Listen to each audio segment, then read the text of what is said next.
이제 이게 시사특공대. 전략 전술이라는 거는 완전 결과론이에요. 그러니까 예를 들어서 이재명 후보가 이재명 합니다 해서 뭐지? 나를 위해 이재명인가? 일부러 그랬죠. 에? 나를 위해 이재명. 에? 나를 위해 이재명? 슬로건이 바뀌었어요. 네. 어쨌든 바뀌었잖아요. 잘 될 거라 생각하고 바뀐 건데 뭐가 좋을지는 이건 알 수는 없는 거예요. 한 가지 전략을 선거 끝나니까 되돌릴 수 없으니까. 그렇잖아요. 이것도 마찬가지예요. 어느 쪽 전략이 맞는지 완전 결과론이에요. 이거는.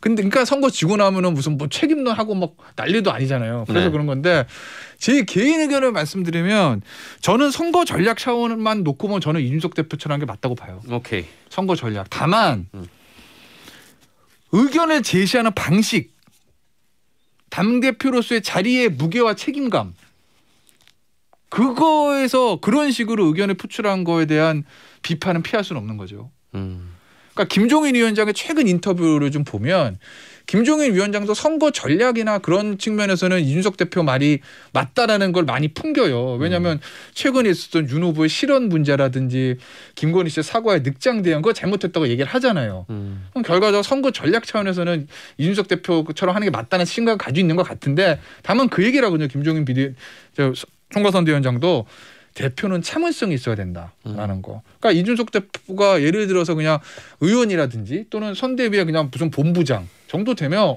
난 못하겠습니다. 할 수도 있죠 뭐. 근데 당 대표잖아요. 네. 당 대표 그리고 정치의 본질이 갈등을 해결해서 답을 내는 게 정치의 본질인데 일개 의원, 일개 본부장이 아니라 의원은 아니긴 하지만 제1야당의 대표라고 하면 그러면 수많은 갈등들을 조정하고 해결하고 풀어나가고 예를 들어서 내 전략이 맞는 것 같아 안 받아들여진다고 하면 속단 물론 그걸 후보와 밀실 들어가서 1대1로 문 닫아 걸고 어떡할까. 거기서 죽이 되든 밥이 되든 해결을 봤어야 되는데 이걸 이제 외부에 나와서 크게 일을 키워버리니까 왜 그 얘기를 이런 식으로 제기할 수밖에 없냐라는 비판. 그거는 이준석 대표가 풀어야 될 숙제인 거죠. 비단 이 문제뿐만 아니라 저는 뭐 앞으로 무슨 말씀인지 알고 제가 뭐 그 당 사정을 정확하게는 모르지만 한편으로는 그만큼 고립무원한 거예요.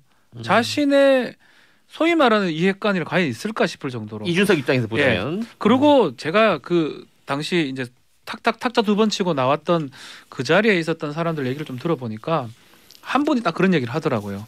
조수진 이제 당시 공보단장이 대항하는 얘기를 하니까 예전 분위기 같으면 옆에 있는 사람들이 또 말을 함부로 하냐고 대표님한테 이런 사람이 한 명도 없었다는 거예요. 상당히 외로워 보였다는 거예요. 그것도 대표가 또 가만히 있을 수도 없고 안 나갈 수도 없고 가만히 있을 수도 없고 그런 상황을 사실은 만들어낸 것 같거든요. 이준석이 선택을 해야 되는데 결국 그냥 아무런 말 못하는 형식적인 당대표가 되느냐. 그래도 내 어떤 의지를 관철시킬 수 있는 밖에 나가서 얘기할 수 있는 사람이 되느냐. 그 두 가지 선택의 기로에서 저는 후자를 선택한 게 아닌가. 저는 그냥 이준석이라는 사람을 제가 잘 아니까 그런 생각이 좀 많이 들어요. 알기도 하지만 지금 제가 듣기로 박지훈 변호사 이 말에는 상당한 애정과 염려가 묻어납니다. 저는 실제로는 뭐 우리 김태민 변호사 그렇지만 우리 또 방송인들 그런 게 있어요. 뭐 같이 방송도 하고 추억들이 있으니까 또 뭐 식사도 하고 그러니까 뭐 우리가 정치를 떠나서 전 정치를 하는 사람은 아니지만 같이 평론도 하고 하니까 좀 성공하는 정치인이 되기를 저는 개인적으로 참 바랍니다. 뭐 그 사람의 정치 추구하는 걸 다 성공하기를 바라지는 않지만 앞에 있는 TH김 또 아닌 김태현 변호사가 뭐 정치를 한다면 제가 개인적으로 응원을 할 겁니다. 뭐 방향이 똑같고 그걸 떠나서 사람 대 사람으로서는 그런 측면에서는 상당히 아파요. 제가 마음이. 사실은 이준석 대표하고 윤석열 전 총장은 윤석열 후보 개인적인 캐릭터로 보면 잘 맞을 수 있는 캐릭터는 아니에요. 왜 그러냐면 이준석 대표라는 사람은 뭐 대한민국 정치권에 특히 보수 진영만 놓고 봐도 이제까지 쓰지 않던 새로운 초식을 쓰는 사람이에요. 그렇죠. 그런 식의 정치 문법과 정치 초식을 쓰는 정치는 없었어. 더군다나 보수 진영에서는 가장 리버럴하게 살았던 사람이거든요. 그렇잖아요. 그렇죠. 뭐 위계질서는. 근데 윤석열 후보라는 사람은 대한민국에서 가장 위계질서가 센 검찰의 수장을 하다가 정치인 지 6개월밖에 안 된 사람이에요. 그러니까 두 사람 캐릭터가 안 맞는 건 정반대예요. 정반대네요. 그렇기 때문에 대선 승리나 공동의 목표를 달성하면 어떻게 해야 되는 시각 자체가 좀 다른 거예요. 출발부터 다른 거예요. 그래서 약간의 작은 차이들 그게 이제 시간이 지나가면서 합쳐지지 않고 벌어지는 거죠. 기본적인 두 사람의 캐릭터 차이도 있고 더군다나 이건 제가 말씀드렸는데 단순히 대선뿐만 아니라 대선이 지방선거 있거든요. 그렇죠. 다음 지방선거. 지방선거로 둘러싼 보수 진영의 세력 재편과 관련된 이 세력 간의 다툼 이게 기저에 깔려 있는 거죠.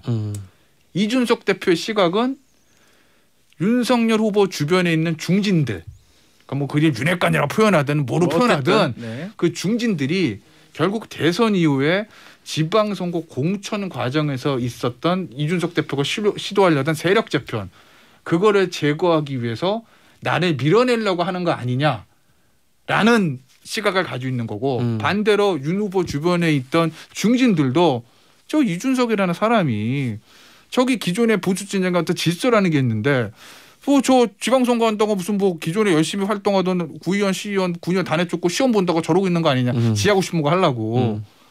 그렇기 때문에 제어를 해야 된다는 생각을 가지고 있는 거고 단순히 선거 전략은 없어 그 이후에 있었던 지방선거를 둘러싼 구세력과 신세력의 다툼이다. 이게 밑바탕에 깔려 있는 거죠. 그렇기 때문에 이준석 때부터 계속 유력한 하는 거고 그 후보 주변에 있는 중진들도 이준석 대표 좀 밀어내려고 하는 거고 그게 깔려 있는 거예요. 아직은 그게 이런 그러니까 요 약간의 차이가 시간 가면서 계속 벌어지고 그래요. 그러니까요. 그럼 누가 이렇게 끌어다서 붙여야 되거든요. 그걸 김태현 변 김종 그래서 저 울산 가가지고 고기 먹고 맥주 먹으면서 잠깐 붙었는데 뿅 하고 또 떨어졌어 이제. 그런 거예요. 저는 이런 생각해요. 네. 아직은 이런 우려들이 표면화되지는 않지만 누군가는 슬슬 이런 걱정을 할 수 있어요. 자, 이준석이라는 사람이 당대표가 아니라 마치 차기 대선 후보처럼 행동한다. 저것은 당을 위해서 윤석열 후보를 위해서가 아니라 다음에 내가 대통령 되려면 지금 이렇게 하는 게 더 유리하겠지라는 생각에서 저러는 거 아니냐라고 지금 의심을 하기 그게 시작한 가장 거죠. 문제인 거예요. 제가 그렇게 안 하려고 그랬는데 진행자가 저도 안 하려고 그랬어요. 신에 꺼낸 안 하려고 거예요. 그랬어, 나도. 지금 보수 유튜버가 오늘 보수 유튜브에 계속 하는데 보수 유튜버는 계속 그런 맥락이거든요. 그게 맥락이 되니까 유튜버를 뭐 다들 맹신하는 사람도 있고 뭐 별로 신뢰하지 않는 사람도 있지만 많은 수의 국민의힘 지지자 전 특히 당직 관련된 사람들 그런 사람들이 이준석이 다른 마음을 갖고 있는 거 아니냐 이런 얘기를 많이 믿는 것 같아요. 저는 이준석 대표가 그렇게 두 번 세 번 생각할 사람도 아니고 어차피 선거를 이기야 뭘 할 거 아니에요. 선거가 지면 자기도 끝인 거거든요. 그 이상을 생각한다? 저는 너무 나간 생각이다. 앞으로 5년 후, 6년 후 그 생각은 어쩌면 오히려 이준석을 제거하려는 음모에 가까운 얘기가 아닌가 생각이 많이 듭니다. 그러니까 저 얘기들을 하는 분들이 있죠. 그러니까 이제 아주 안 좋은 쪽으로 하면 이준석 대표 측에서 제일 안 좋은 시나리오는 아까 말씀드린 대로 그런 시나리오. 야 어차피 대선 난파선을 탈출한 다음에 대선 말아먹고 본인 쏙 빠지고 다음 노리는 거 아니야? 그렇죠. 뭐 이렇게 보는 거고 저 누구야 저 윤 후보 측의 가장 안 좋은 시나리오는 어차피 이준석이 눈에 까셨는데 이번 기회에 제끼는 거 아니야? 어? 그렇죠. 이렇게 이게 아주 안 좋은 아주 최악의 경우들을 그렇죠. 내부 시나리오로 생각을 하는 건데 이준석 대표가 뭐 일부러 그런다 차기 대선은 근데요 이거 생각하셔야 돼요. 역대 대한민국 정당 역사에서 야당이든 여당이든 선거를 졌는데 당 대표가 자리 보존하는 경우 없었어요. 한 번도 없었어요. 누가? 한 번도 없었어요. YSDJ도 안 돼 그거는. 안 돼요. YSDJ 떨어지고 영국 가셨잖아요. 정책 생명 절반은 걸어야 돼요. 그건 그냥 가는 거예요. 어차피 말이 안 되는 얘기입니다. 그건 안 되고 뭐 하여튼 뭐 알겠습니다. 그런 다른 거죠. 하여튼 또 얘기해 보죠. 아이고 오늘 이 얘기를 가지고 했더니 지금 유튜브 조회수가 계속 올라가고 이거 해요. 좀 인기대로 갑시다. 우리도 아니, 뭐 인기에 연연하고 싶지 않아. 슈퍼챗을 받는 것도 아니고 인기대로 이 얘기 계속하면 계속 저 또 숫자가 많이 나올 것 같은데. 더 올려드릴 수도 있는데 내가 다 얘기 안 하는 거지롱. 아니 무슨 방송을 위해서 태어났나? 기계, 방송 방송 기계. 다른 얘기 해보겠습니다. 이것도 무슨 타임머신 탄 것처럼 다시 해경궁 김씨라는 표현이 등장했어요. 요거 요약 좀 부탁드릴게요. 이건 뭐 2018년도에 경기도지사 선거 당시에 당시 김영환 뭐 또 그쪽에서 이제 제기했던 걸로 제가 알고 있는데 김혜경 씨가 해경궁 김씨라는 닉네임으로 트위터 SNS 활동을 하면서 이른바 각종 막말을 쏟아냈기 때문에 정보통신망법 위반 등등으로 고소가 되고 수사가 됐던 사건입니다. 당시는 경찰은 검찰에 송치를 했는데 소유자가 김혜경 씨가 맞는지 안 맞는지 확인이 안 돼서 당시 처분이 기소중지 처분이 났어요. 왜냐하면 트위터 이런 게 국내 게 아니고 외국에 있습니다. 사람을 확인을 못했던 것 같아요. 그렇죠. 그래서 이제 그거 관련돼서 기소 중지가 됐는데 지금 좀 상황이 좀 국민의힘이 어렵다 보니까 요것도 지금 좀 문제 제기를 하는 것 같아요. 제가 보니까 좀 약간 안쓰러워요. 균형을 맞추려고 이제 뭐 며칠 전에는 또 어제였나요? 아이들 자녀들 학교 고려대학교 잘못 입학했다고 했다가 몇 시간 만에 또 망신당했다. 소리 죄송합니다. 그런 것처럼 뭐라도 이제 하려고 이제 하는 내용인데 글쎄요 뭐 증거가 너무 많기 때문에 하겠다라고 지금 주장하고 만약에 탄력을 받으면 좀 더 의혹 제기를 할 걸로 지금 보입니다. 자 중요한 건 얼마만큼 영향을 줄 거냐는 건데 박지원 어떻게 봅니까? 먼저 물어보고 되시겠습니다. 저는 근데 사실 이거 그 정리가 된 걸로 저는 알고 있고 네. 글쎄요 저는 조금 안쓰럽다는 생각도 들어요. 특히 이제 학교 관련된 얘기도 근거가 없이 주장을 했더라 결국은 삼수 해가지고 뭐 특수 전형 뭐랄까 특별 전형이라 하나 수시 전형이라 하나요? 그걸로 들어갔는데 알고 보니까 재수의 일반 전형으로 들어갔더라고요. 이것도 완전 다른 얘기. 이것도 지금 근거가 없는 얘기를 지금 좀 하지 않을까 생각이 많이 들어요.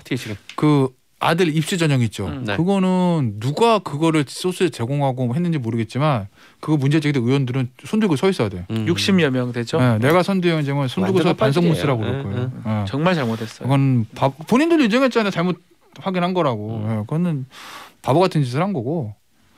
이거는요. 해경군 김씨 이 문제는 저는 선거 전략상으로 나쁜 전략은 아닌 것 같아. 어차피 이게 수사 결과는 안 나와요. 지금 해가지고 뭐 경찰에 뭐 어디 중앙지검에 했나? 네. 중앙지검이 와 이야 이런 게 있어 막 해가지고 수사 결과 내겠어요? 안 네. 내지. 뭉갠다고요 어차피. 근데 제가 왜 선거 전략적으로는 괜찮은 전략을 하냐면 일종의 이의제의 전략인 거죠. 그러니까 말하자면 지금 뭐 민주당에 뭐 송영길 난 민주당 의원들이나 대표가 이준석 대표 그렇게 좋아하는지 이번에 알았어. 되게 좋아해줘요. 황교익 씨가 난 이준석 대표 그렇게 좋아하고 막 조국 전 장관도 괜찮게 나 이제 알았어 나는. 영입할 태세야. 별일이 다 있어. 어? 야 난 물어봐요 송영길 대표 그렇게. 어우 야 난 이의제이죠. 뭐 그것도 이제이다. 그러니까 이의제이잖아요.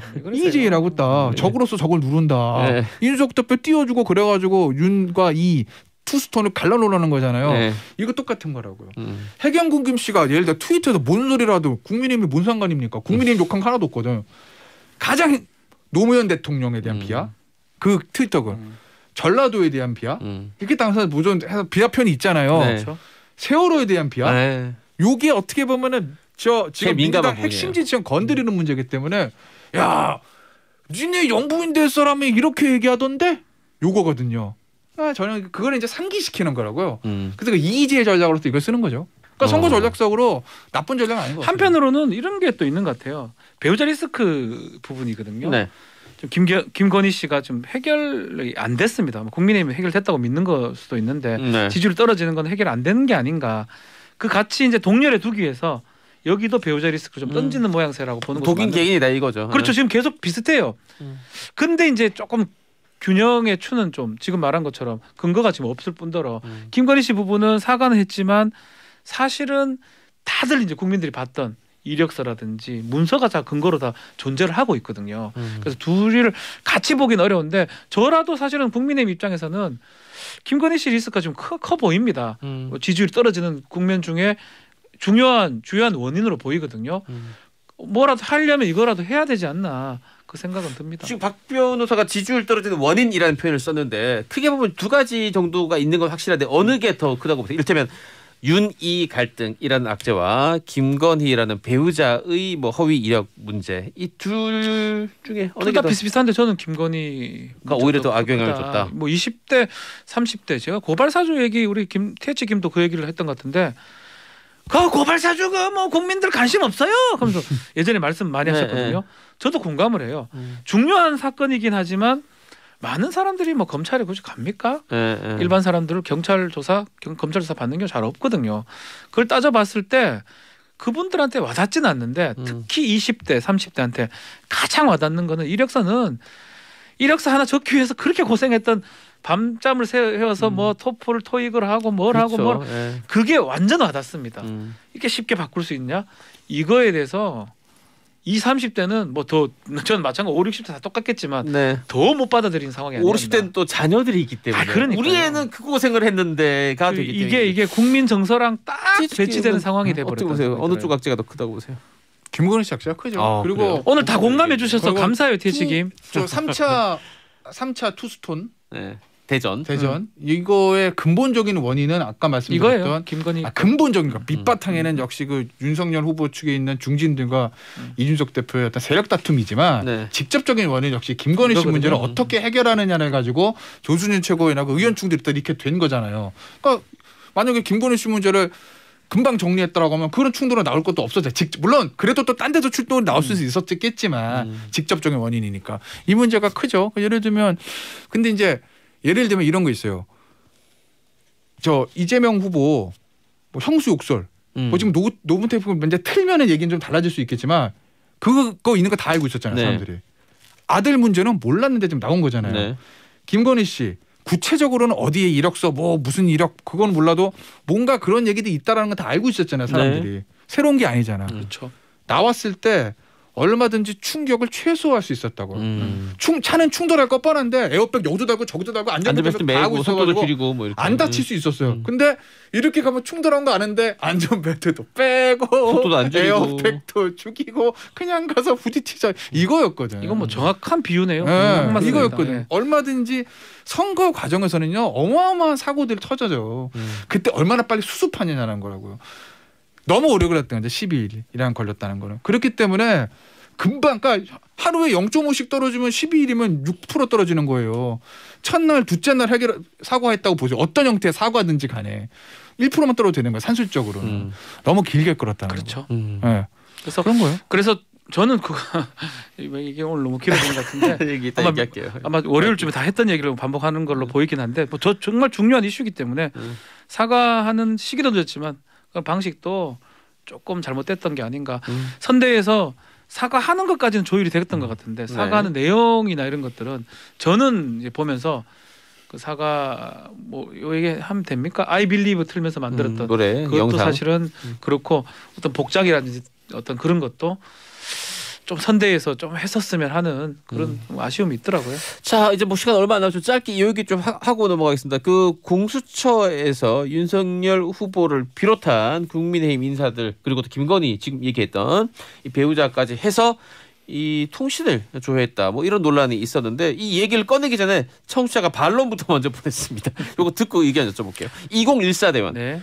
윤석열 후보가 검찰총장이었던 시절 통신조회 건수가 280만 건이 넘는다는 사실은 아시나요? 조금 정리가 돼야 되는데 지금 이제 공수처 문제 제기를 하면서 공수처가 통신 자료 조회를 했는데 야당 의원들뿐만 아니라 윤석열 후보 또 배우자인 김건희 씨의 통신 자료 조회한 거 이거 사찰 아니냐라고 국민의힘에서 강하게 지금 반발하고 뭐 공수처 지금 아마 고발을 했을 거예요. 김진욱 그 처장을 네. 뭐 그렇게 알고 있는데 하여튼 즉각 해체해야 된다라면서 강력하게 주장을 하는데 근데 사실은 저는 이거는 우리 방송에서도 티칭 없을 때 꽤 많이 했었어요. 김준우 변호사가 이 당사자이기도 하고 네. 자기 에피소드를 얘기했었죠. 예. 실제로 압수수색을 해가지고 이 자료를 받으면 이게 누군지 확인을 해야 되거든요. 그런 과정에서 아마 확인이 됐을 것 같아요. 기계적으로. 그것도 저는 잘했다는 건 말은 아닙니다. 사실은 그거에 대해서 참여연대 등등에서 좀 전기통신사업법입니다. 그런 조항이 있어요. 그거 좀 개정해라. 너무 강범위하게 사찰이 되는 거 아니냐라고 했는데 개정이 안 됐던 거고요. 그래서 공수처만 잘못했냐? 그건 지금 이 2014가 분이 얘기하시는 거는 이미 검찰에서도 계속 그렇게 해왔었거든요. 아마 1년 6개월 정도 2019년 그 검찰총장 재직 동안 280만 건 정도 했다면 뭐 도끼인 객끼이죠. 뭐 똑같은 얘기를 지금 얘기도 좀 하는 게 아니냐. 뭐 이런 얘기를 하는 겁니다. 이런 거예요. 논란. 양보다 이제 질적인 측면으로 얘기할 수밖에 없는데 어쨌든 수사 필요해서 해왔던 건 맞아요. 네. 근데 이제 경찰이든 검찰이든 어떤 경우를 많이 하냐면 예를 들어서 요새 보이스피싱 사건 많잖아요. 네네. 근데 보이스피싱 잡는 게 대부분 누구냐면은 이제 인출책이거든요. 내가 인출 잡혔어. 그럼 내가 돈을 해서 위를 상선에 보고하잖아요. 네. 휴대전화로 저 이 제익님 이번에 제가 인출한 거 받았는데 얼루 드리고 전화하잖아. 그러니까 내가 인출장에 잡혀서 내 전화를 영장을 받아서 통화번호 쫙 깐 다음에 거기 있는 번호들 다 통신자로 조회할 수밖에 없어요. 인적상 쪽 뽑아가지고. 그러니까 광범위하게 하는 경우들이 있어요. 뭐 다단계, 그다음에 보이스피싱, 뭐 이런 것들. 또는 내가 뇌물 받은 공직자라면 너 누구하고 연락했어? 다 해야 될 거 아니에요. 그래서 한다는 거예요. 그 건당 엄청 많겠네요. 그럴 사람이. 수도 있죠. 막 수백 명씩 수천 명씩 네. 나오네요. 그리고 제가 보니까 통화 패턴을 봐서 다 하는 게 아니라 많이 하는 사람들 이렇게 찍어서 한다는 거예요. 검찰들은. 근데 이제 공수처는 뭐가 문제가 있는 거냐면 첫째는 예를 들어서 김웅 의원이 지금 조사를 받아요. 네. 그러면은 김웅 의원이 공수처 수사 대상이니까 법조 기자들과 통화를 할 거 아니에요. 네. 김웅 의원 혹시 이거를 은폐하려고 하는 거 아닐까? 누구랑 통화했지? 볼 수도 있다고 봅니다. 그걸 문제 삼는 게 아니에요. 보수 정당이랑 지금 보수를 제일 문제 삼는 건 뭐냐면 TV조선하고 중앙일보 기자거든요. 중앙일보 기자는 뭐예요? 이성윤 저 공소장 유출 사건. TV조선 이모 기자는 그 황제 의전 사건 이거거든요. 그거를 예를 들어서 공수처의 수사 대상인 어떤 검사를 영장을 따가지고 통신 내역을 보고 전화번호를 딱 봤더니 TV조선 기자가 이게 아니라 그 TV조선 기자의 통신 자료를 영장을 받아서 본 다음에 가족들 것까지 다 봤다는 거 아니에요. 무슨 죄로? 기자가 왜? 공수처 수사 대상인가? 좀 다르긴 하네요. 다르죠. 완전히 질적인 문제가 있는 거예요. 그래서 이게 감찰 아니냐는 얘기들 나오는 거고. 사찰. 죄송합니다. 불법 사찰 아닌 얘기들 나오는 거고. 야당 후보도 마찬가지죠. 지금 저 보면 윤석열 후보하고 김건희 씨 관해서 쭉 봤다는데 서울중앙지검 뭐 그건 그렇다 싶다 수사 대상이니까. 네. 인천지검에서도 봤거든요. 인천지검 뭐 있어요? 그래서 저는 문제는 수사 내용을 이 모르니까. 문제에 대해서 민주당 입 싹 씻고 있다는 거예요. 그러니까. 이재명 후보 얘기를 하겠죠. 기다려. 할게요. 할 거예요. 야, 벌써 입당했어요. 할 거예요. 아니요. 알겠습니다. 안 하잖아. 알았어. 광고 나가는 동안 할 수도 있잖아요. 좀 광고 들어야 되니까 두 분은 다음 주에 뵙도록 하겠습니다. 네. 그때 김준우 변호사 같이. 고맙습니다. 감사합니다. 시사특공대예요.